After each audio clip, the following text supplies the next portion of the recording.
outro lado. Meu nome é Lucas Mendes e esse é o Pendurado na Estante, seu podcast semanal com as melhores resenhas e dicas literárias, indo de clássicos da literatura, clássicos dos quadrinhos e clássicos dos mangás, nunca em 10 minutinhos, sempre muito mais. Então, gente, Halloween está terminando, né? Outubro está terminando, nosso mês do horror, nossa programação especial também está terminando. Foi uma correria, pensou que não ia vir aí, mas acabou que realmente veio aí, deu tudo certo. Ainda bem. E felizmente a gente vai continuar aqui a nossa programação. E dessa vez eu vou tirar algo do atraso que eu queria há muito tempo falar aqui nesse programa. Muito tempo que eu queria trazer para vocês e abrir esse diálogo com vocês. Porque, né, eu encho a boca para falar que este podcast fala sobre clássicos da literatura e eu quase nunca trago eles. O que eu acho uma heresia da minha parte. E eu sinto que eu deveria mudar isso. E hoje a gente vai ter essa oportunidade. A gente vai falar de um livro que eu particularmente gosto bastante. É um livro muito popular. Mas ao mesmo tempo eu sinto que ele é estranhamente apagado. Que vocês vão perceber que isso é mais profundo do que vocês imaginam. E se aplica de formas muito perturbadoras a muitas coisas. Mas eu também vou focar especificamente no livro, nesse episódio. Porque ele já teve várias adaptações. E elas sempre pecam em um aspecto que eu vou conversar com vocês também. E a outra adaptação que, digamos assim, chega um pouco mais perto, peca em um outro aspecto. Então eu queria focar muito no livro. Mas eu não vou deixar de tecer um comentário breve sobre o que eu acho do fato que ele vai ter uma adaptação nova pro cinema. Vai sair pela Warner Bros. Pela pior diretora viva.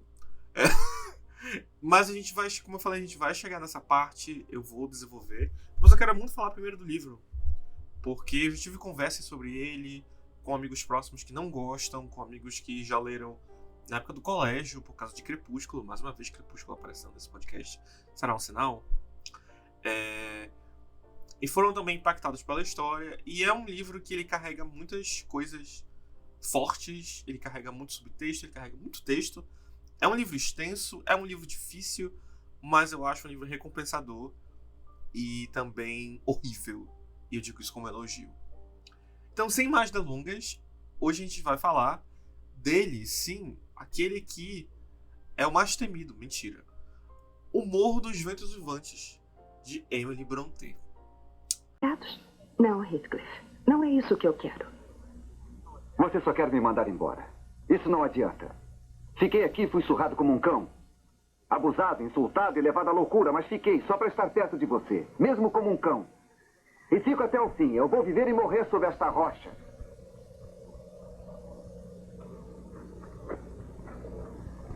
Está ouvindo? Música. Os lindos estão dando uma festa. É isso que eu quero. Dançar e cantar num mundo bonito. E eu vou ter isso. Venha, vamos até lá ver. Vamos! Bom, galera, caso vocês não saibam sobre o que fala o Mundo dos Ventos Uivantes, eu vou usar a resenha, a sinopse, no caso, que eu tenho da minha edição, que é a edição da Antofágica. E fala basicamente assim: ainda que contada por diversos narradores e muitos pontos de vista, nenhum ângulo é capaz de deixar a história do Morro dos Ventos Uivantes menos sórdida. Lá não há santos ou demônios, todos são repletos de virtudes e pecados. E não podemos garantir que não haverá um ou outro fantasma vagando pela charneca. Ao voltar de uma viagem, o pai e líder do clã Earnshaw não traz consigo os presentes que os filhos lhe pediram. Em vez disso, traz um garotinho perdido, de pele escura, que encontrou vagando no porto. O menino ganha um nome, Heathcliff, mas jamais um sobrenome. O primeiro dos atributos da família a que ele não terá acesso. Catherine é a única a acolhê-lo, e essa relação, repleta de amor, obsessão e vingança, atravessa as gerações, e não é detida nem mesmo pela morte. Bom, galera, eu hesitei um pouco antes de pensar, tipo assim, será que eu realmente vou trazer o Morro dos Ventos Uivantes como parte do mês do horror? Porque se você for olhar, tecnicamente, esse não é um livro de terror por si, mas eu acho que o que acontece aqui é tão macabro e tão opressivo e tão deprimente que eu acho que o livro ele não se exime, não. Eu acho que ele carrega, inclusive, muitos códigos do horror, até muito mais do que outras produções e outras produções literárias e audiovisuais que tentam trazer isso e não tem impacto nenhum na pessoa, não tem impacto nenhum em quem está consumindo aquilo. E eu acho que esse livro, ele tem muito forte esse impacto. Eu acho que ele tem isso muito forte no jeito como ele vai desenvolver os personagens, no jeito que ele vai apresentar. O livro ele se passa basicamente em 2 locações, que é a Granja dos Tordos e o Morro dos Ventos Vivantes. Então, você tem esses 2 lugares, você tem essas 2 propriedades, e você tem as famílias, que aqui no caso são os Earnshaw e são os Linton, e isso é a grande sacada do livro, e também é a grande maldição que vai se assolar pelos Earnshaw, vai se assolar pelos Linton, vai ser o que vai basicamente colocar eles. E o jeito como o livro ele começa eu acho muito interessante, porque ele começa com o Sr. Lockwood, que ele é um novo inquilino da Granja dos Tordos, e ele chega lá, tipo, pensando que ele vai ser muito bem recebido, pensando que, vou estar ali no interior, mas vai ser beleza, e ele encontra esse brother super agressivo e arisco, que é o Heathcliff. E a primeira coisa que ele nota do Heathcliff é quanto é surpreendente o fato de um homem do seu status racial estar ali vestido de cavaleiro, mas ao mesmo tempo ele não estranha tanto assim. E aí ele basicamente ele tem esse momento onde ele vai pro quarto, ele pensa, beleza, eu vou ficar de boa. Ele vê uma menina chamada Catherine Linton, que é toda arredia. Ele vê o Harrington Earnshaw, que é também meio turrão. E aí ele fica tipo assim, beleza. Aí quando ele resolve passar uma noite na casa, ele tem uma visão aterrorizante, em que ele vê uma mulher chamada Catherine batendo na janela dele e pedindo pra entrar. E aí ele fica completamente aterrorizado, ele vai chamar as pessoas e fala, meu Deus, tem um espírito ali. E aí o Heathcliff ouve e debocha na cara dele. Só que depois ele fala, ela falou que ela se chamava Catherine. E aí o Heathcliff tem uma reação super intensa, uma reação assim visceral, em que ele corre pra janela e fala, Kath, meu amor, volte pra mim, entre. E o Lockwood ele fica completamente chocado, ele não entende como alguém poderia ter um comportamento desses. E aí acontece que ele acaba indo conversar com a governanta, que é a Nellie. E a Nellie ela vai ser a nossa narradora. Ela vai contar a história do morro, vai contar o que aconteceu e como eles chegaram naquele ponto. E aí a história ela vai voltar várias décadas, onde a gente vai acompanhar como fala a sinopse, quando o Heathcliff ele chega na casa dos Earnshaw, trazido pelo pai, e que como isso causa basicamente toda essa cisão, primeiro no Hindley, que é o filho mais velho, enquanto que a Catherine ela olha pro Heathcliff e ela meio que vê uma proximidade, ela percebe ali uma certa uma conexão que ela não estava encontrando, por exemplo, em outras pessoas, com outros rapazes, com ninguém. É como ela mesma vai citar depois, que é a citação que está na contracapa do livro, e que é a citação mais incrível talvez da história, que é, seja qual lá for a substância da alma, a minha e a dele são a mesma. Isso vem numa cena muito boa, incrível, que envolve violência doméstica, mas a gente vai entrar nessa parte também. E é basicamente desse encontro de almas, dessa situação em que toda a história vai se estender por várias gerações, por várias décadas, e é uma história de vingança, ao mesmo tempo é um romance, ao mesmo tempo é um terror. Tem gente que fala que o componente sobrenatural do livro ele é mais uma alegoria, mas pra mim não é. Pra mim é exatamente isso que ele tá fazendo, é exatamente essa vibe, e eu gosto disso. Acho que é algo que inclusive falta muito na literatura de hoje, a gente acaba encontrando muito isso na literatura jovem. Faltam pessoas que a gente possa ir atrás, por exemplo, como o trabalho da Mariana Henriques, que não, gente, é sobrenatural sim, é fantasma sim, e acabou. Então, eu acho que é muito legal que o livro ele tem esse elemento, mas ele não é. Porque ele também é mais um grande exemplar do famoso não existe nada mais assustador, não existe nada mais aterrorizante, não existe nada mais preocupante do que a natureza humana. E isso não é a primeira... não é o primeiro horror que o livro vai trazer. Eu diria que ele tem muitas questões em relação a como ele vai desafiar e como ele vai confrontar os padrões da sociedade inglesa daquele período. Para quem não sabe, o livro ele foi publicado em 1847, creio eu que essa é a data correta, e ele foi o único livro que a Emily Brontë lançou. A Emily Brontë, parte das Irmãs Brontë, que sabe, Jane Eyre, essas coisas. E eu sinto que esse livro ele carrega não só uma grande influência e também como basicamente um ponto de solidificação como romance gótico, mas aí também, como eu falei, ele vai questionar várias bases da sociedade londrina, da sociedade inglesa naquela época, e principalmente as questões sociais, de classe. Existem muitas questões em relação a como estar presente em uma classe social diferente, ter acesso a um tipo de educação, a um tipo de privilégio, altera radicalmente. Então, por exemplo, tem esses vários momentos onde a Catherine agride a Nellie, tipo, de dar tapas na cara dela, de dar socos na cara dela, porque ela se sente superior a Nellie. E a Nellie, ela se coloca nessa posição de subserviência, por sobrevivência, e também porque ela meio que ela não tem o que fazer. Ela não tem como escapar disso. Que também que eu acho que é um ponto muito forte.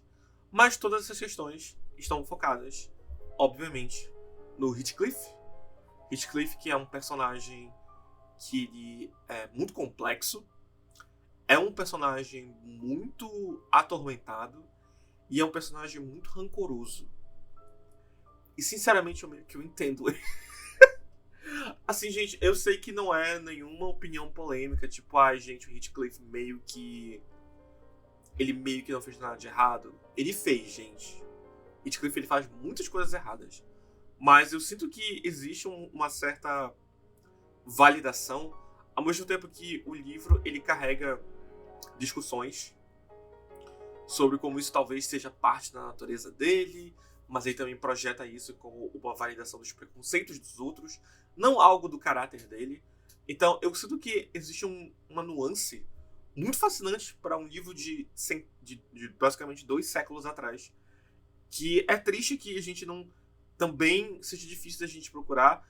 A gente ainda acha, claro, mas é muito fascinante ver que essas discussões não estão acontecendo só agora, sabe? A pauta social, a pauta racial não foi inventada pelo Twitter. Você que fica reclamando que as pessoas ficam metendo esse tipo de coisa em tudo, em 1847 havia já um romance falando sobre isso. E existe um tom muito pesado nessas cenas de violência, tanto psicológica quanto às vezes muito física, com Heathcliff, que já começam desde a infância. E que quando o Heathcliff ele acaba crescendo, ele vai buscar vingança sobre tudo aquilo que ele sofreu durante anos, você meio que não tem como não sentir que existe algum tipo de validação ali. Então, a própria Emily Brontë brinca com a moralidade da história. Ela brinca com aquilo que te faz sentir. Ela te faz olhar e perceber, cara, ok, ele tá passando do ponto. Mas será que ele realmente não tinha um ponto em relação àquilo que ele tá fazendo? E eu acho isso muito forte. Eu acho isso muito interessante. Eu acho que isso é algo que falta. Eu tô falando muito em relação a coisas que faltam, mas eu sinto saudade disso. Eu li esse livro no final do ano passado. E é impressionante como... Depois eu reli, porque eu queria muito, assim que eu ganhei a edição da Antofágica, porque eu queria muito... eu tinha lido com uma tradução bem antiga, e assim que eu peguei essa tradução, que eu preciso dizer realmente é sensacional, eu acho que eu consegui sentir ainda mais todas as questões, inclusive deixando aqui para poder não deixar em branco. Essa edição ela conta com ilustrações da artista plástica Janaína Tokitaka, que são maravilhosas e combinam excepcionalmente bem com a história. E a tradução ela é da Stephanie Fernandes, que ela também assina com um ensaio sobre a experiência dela com a obra. incrível conteúdo. A tradução, como eu falei, essa tradução talvez seja a minha tradução favorita de Morro Ventos Vivantes. Eu já tive contato com outras, mas eu acho que essa aqui talvez seja a versão definitiva.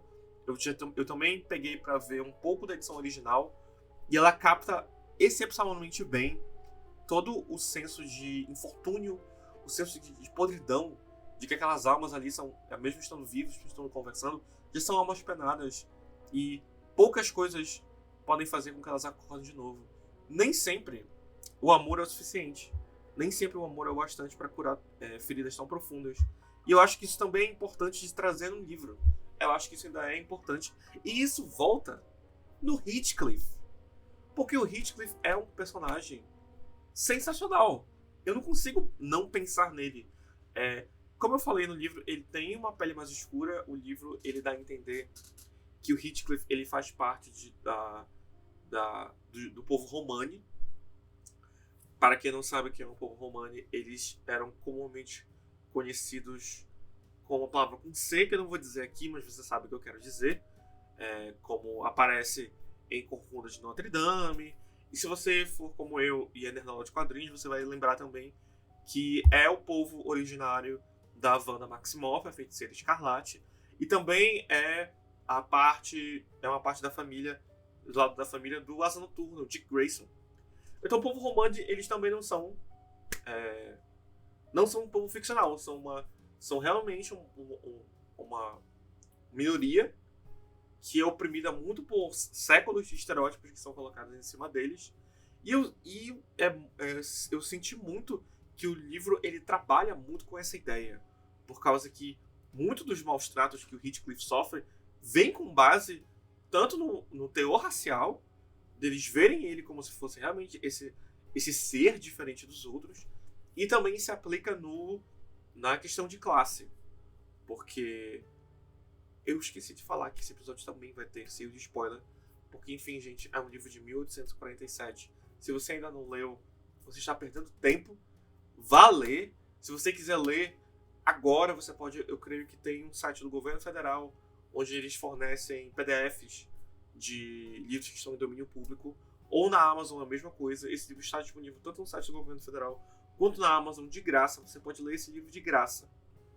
Então, ou você, se você quiser investir, tem essa edição sensacional da Antofágica, que tem uma versão pocket dela já, com a mesma tradução. Então vão atrás. O livro não está inacessível. Vão atrás, vale a pena. Enfim, voltando pro meu ponto. Cara, e tudo basicamente circula no Heathcliff. Basicamente tudo volta pra ele. Ele é o grande ponto-chave da história. Ele é que a história gira em torno. E não tem como não girar em torno, porque ele é um personagem incrível. Ele entrega aquilo que você espera que ele vai entregar. E eu acho muito fascinante que quando chega um momento da história onde basicamente obrigam ele a agir de vilão, ele pensa assim, bom, se você quer que eu aja como vilão, eu vou lhe dar o vilão. E ele vai lá e entrega exatamente isso. Ao mesmo tempo que é tão cruel as atitudes que ele tem. Eu falei que esse episódio ia ter spoiler, mas ao mesmo tempo eu não quero contar tudo, porque esse é um livro muito bacana de você ser surpreendido. Principalmente pela escala dele. Eu não sabia que o livro se passava durante tanto tempo. Você acompanha basicamente, eu diria que uns 20 a 30 anos da vida dos personagens. Eu acho que na verdade são 20, porque enfim, gente, era a Europa do século XVIII, então basicamente não existia... século XIX. Então, basicamente, as perspectivas são muito diferentes. As pessoas faziam as coisas muito cedo, casavam muito cedo e morriam muito cedo. Mas ainda assim, o livro ele é muito ótimo em te dar mostrar quanto tempo você passou, mostrar quanto tempo... E tu vê a transição do Heathcliff, que ele começa com essa criança com medo, pra esse adolescente apaixonado, pra esse jovem rancoroso, e pra esse adulto que misteriosamente fica... Eu amo que esse livro ele tem uns detalhes que é basicamente aquela coisa de ele foi pro exterior e ficou milionário. Como ele ficou milionário, o livro ele sugere que envolve o comércio do chá, envolve questões em relação a esse contexto histórico, mas ele não elabora, porque isso meio que não importa, sabe? É muito parecido com o jeito mágico como em Conde do Monte Cristo, que o Montez ele fica milionário, se bem que lá tem a questão que literalmente ele acha um tesouro escondido que o velho na prisão manda pra ele. Enfim, vocês entenderam o meu ponto. E quando o Heathcliff volta, ele volta determinado a destruir com a vida de todo mundo. É muito legal. Por causa que ele tem planos dentro de planos. Ele quer fazer traumas profundos em todo mundo. Ele não quer, tipo, apenas mostrar que ele venceu na vida, apenas mostrar que ele é esse cara agora do topo da classe, que agora que ele pode literalmente usar o dinheiro para comprar o privilégio dele, para fazer as pessoas engolirem a presença dele, para as pessoas, vocês podem me chamar do que vocês quiserem, mas quem tá pagando sou eu. Essa conta é minha. Vocês têm dinheiro para pagar? Não tem. Eu tenho. Então, se eu tenho dinheiro para pagar, eu mando. Eu controlo o capital agora. E eu sinto que isso também, se a gente puder trazer para uma interpretação moderna, é muito deprimente. Porque antes ele era escravo da percepção alheia dos outros e agora ele é escravo do capital. E por ser escravo do capital, aquilo desumaniza ele e torna ele mais próximo daquilo que ele tanto odeia. É muito fascinante quando você para pra pensar. E no meio disso, a gente tem toda a questão com a Kathy, que eu nem falei aqui. A Kathy, ela é uma, com perdão da palavra, escrota.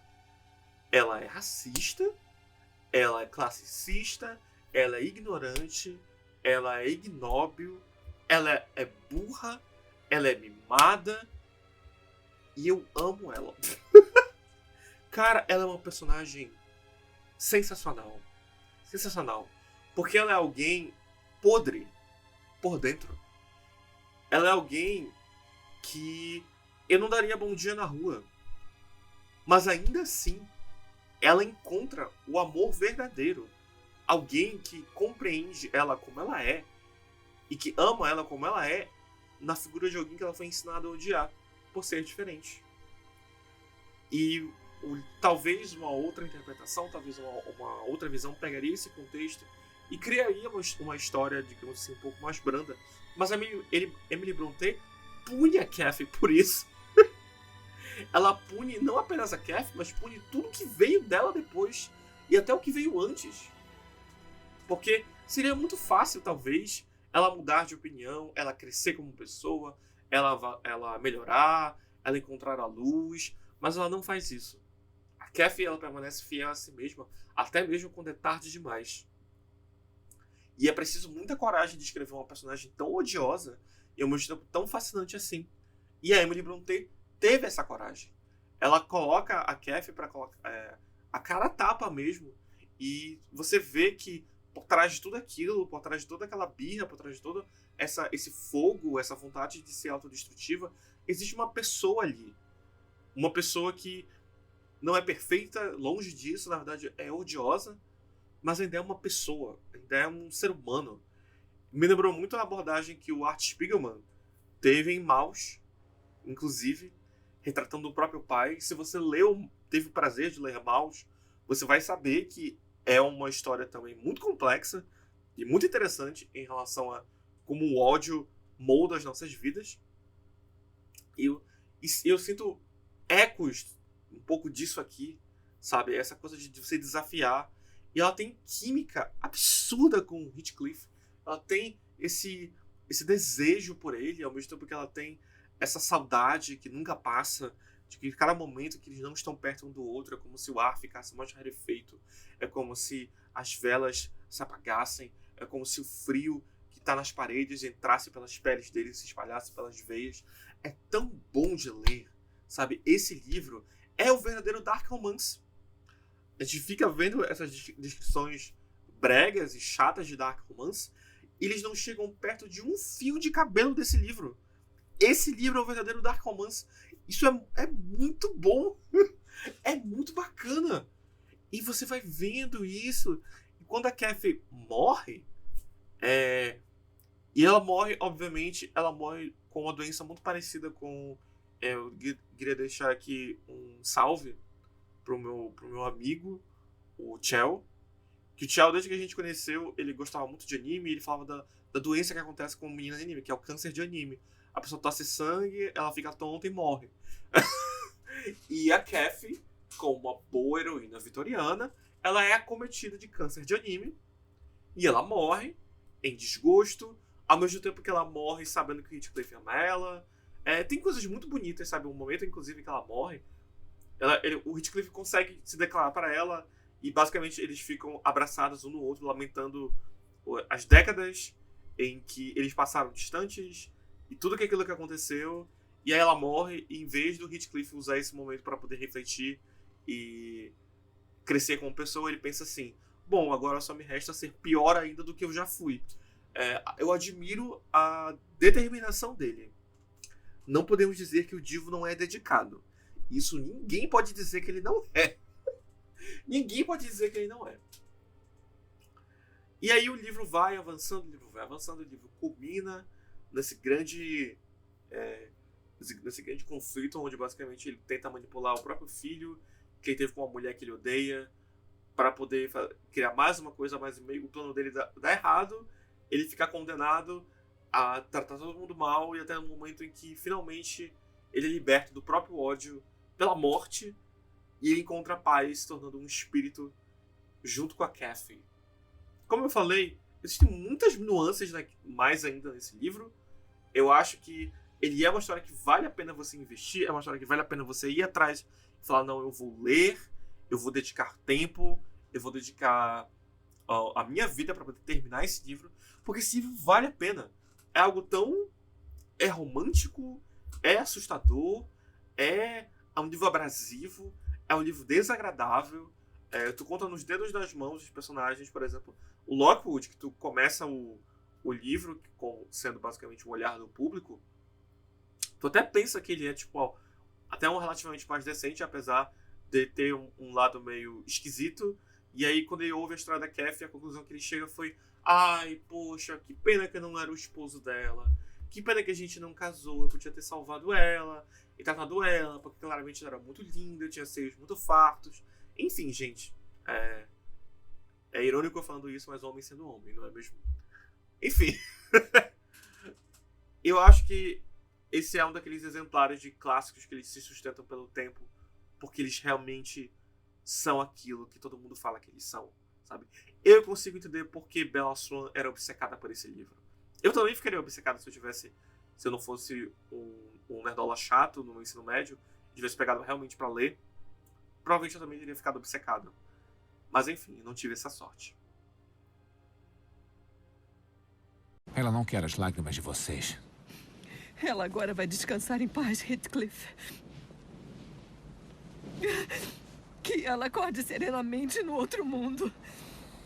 Que ela acorde em meio a uma tormenta.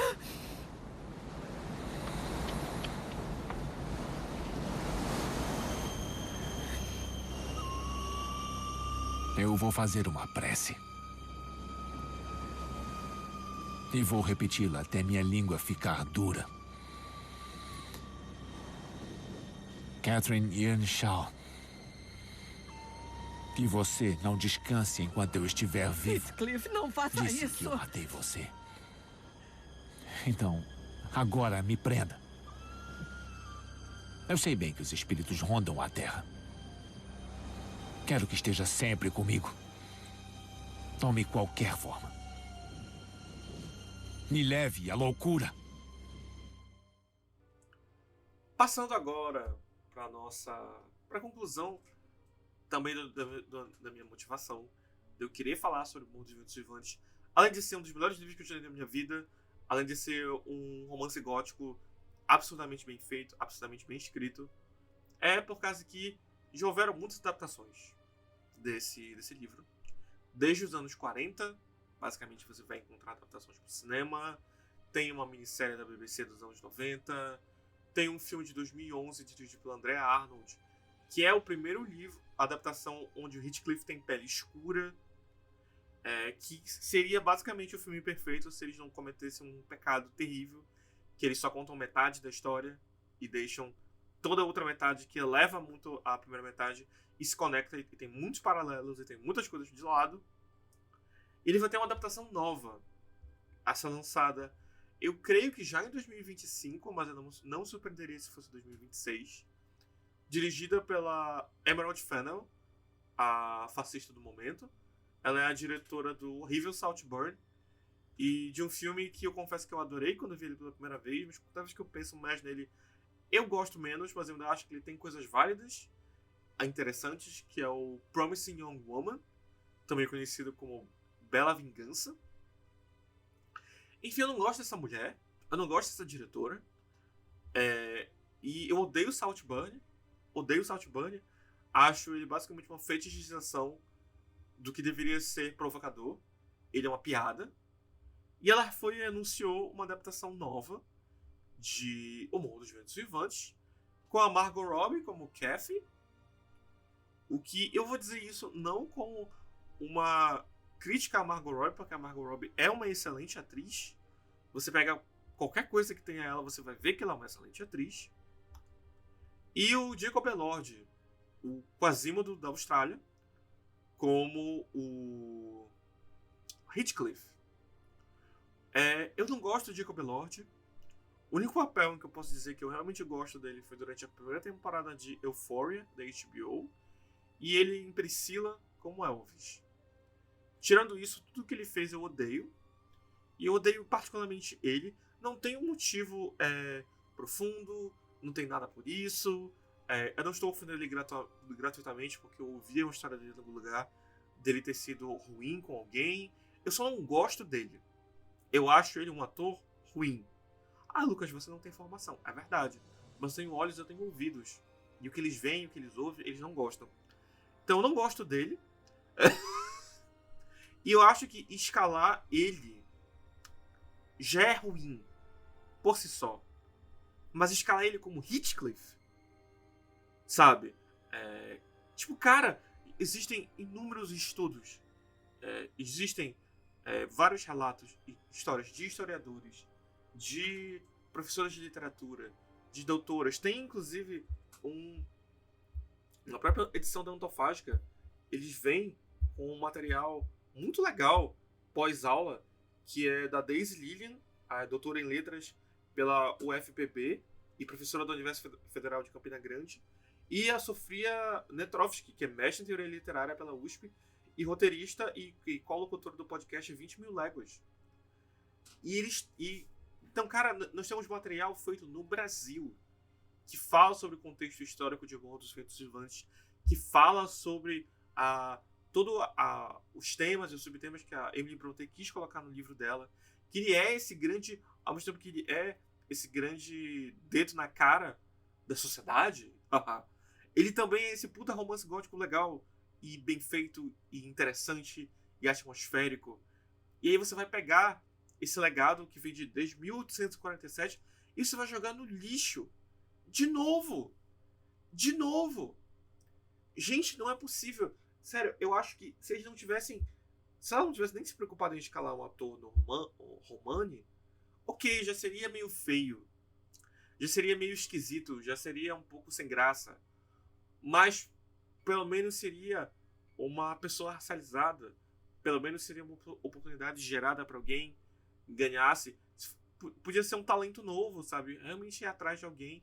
E aí você ia gastar esse dinheiro do orçamento com realmente a produção do filme, com ambientação, com trilha sonora, com figurino, com essas coisas que também são muito importantes para a produção funcionar. Mas não, ela resolveu escalar o ator mais básico da história, cuja única coisa memorável que ele tem é aquele ensaio vagamente ambíguo sexualmente que ele fez, usando corsete, eu acho que é corsete, basicamente isso, e escalar a Margot Robbie.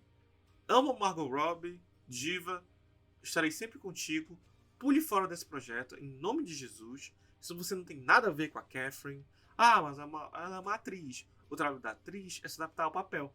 Ok, mas a Catherine começa o livro criança, e ela começa o livro e tem todo esse segmento enorme dela adolescente, e o segmento enorme dela com 20 anos. Gente, existe um motivo dos personagens serem novos. Existem motivos. Gente, pelo amor de Deus, vamos estudar. Ninguém quer mais estudar? Mona, não faz sentido. Não faz sentido. E eu acho que você tendo a oportunidade de você gastar o seu dinheiro, de você gastar coisas da sua equipe de produção, você vai lá e resolve reforçar séculos, literalmente séculos, de apagamento. Você é parte somente de uma máquina. Você realmente acha que Morro dos Ventos Vivantes é só sobre o romance? Não. O romance é o que torna ele trágico. Mas o livro não é só sobre isso. O livro é essa soma de todas essas coisas absurdas que tornam ele essa história tão forte e que continua relevante até hoje. Mas aparentemente ninguém na Luck Chap Productions ou agora na Warner Bros. Se importa com isso. E muito menos a Emerald Fennell. Então, eu acho que é muito decepcionante. Eu acho que, infelizmente, se a gente for querer realmente, sei lá, adaptações boas, eu diria que sobra a minissérie dos anos 90, o filme dos anos 40, que é muito bom, geralmente muito bom, e com os anos 40 provavelmente você pode encontrar ele de graça aqui de graça no YouTube, e o filme de 2011, com a diva Caia Escodelário. Então, é muito limitado, sabe? Eu acho que se você mesmo que... O que é que você vai trazer de novo? Se você só tá reforçando, você vai focar na parte do romance? Você vai dizer que essa é uma história feminista? Mesmo o ponto do livro que realmente fala sobre opressão feminina, principalmente pelo olhar da Nelly, que eu acho que é muito interessante, porque ele posiciona a história pelo olhar da classe mais baixa, não pelo lado da classe e privilégio. Ao mesmo tempo que ele também fornece como a opressão feminina opera na classe mais alta. Então, olha o quanto é uma história rica, olha o quanto isso é bacana, olha o quanto isso é legal. E isso vai ser jogado no lixo?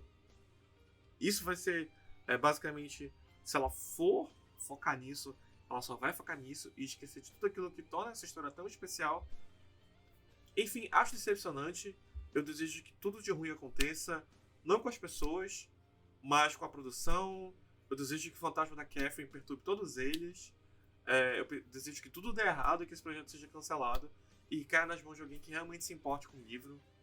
Porque, pelo jeito, parece que a única pessoa que se importa de verdade com a história é a Kate Bush, que escreveu uma música sensacional sobre, e depois o Angra fez um cover tão sensacional quanto. Então, é isso, galera. Esse foi o episódio de hoje do podcast. Mais uma vez, muito obrigado por todo o apoio que vocês me dão e continuam me dando. Muito obrigado por estarem aqui. Eu estou muito feliz que eu pude falar sobre esse livro, que eu gosto tanto. Eu espero que talvez isso tenha convencido a você a ir atrás do livro, a ir talvez ir atrás da história, a ir buscar. Eu também espero que isso faça você se juntar a mim nessa corrente de oração para que o set do filme pegue fogo e que não haja nenhuma casualidade, mas que a produção seja acometida de terríveis acidentes constantes que impeçam que esse filme saia do papel. Meu nome é Lucas Mendes. Esse foi o Pendurado na Estante de hoje. Mais uma vez, obrigado. E a gente se vê já já.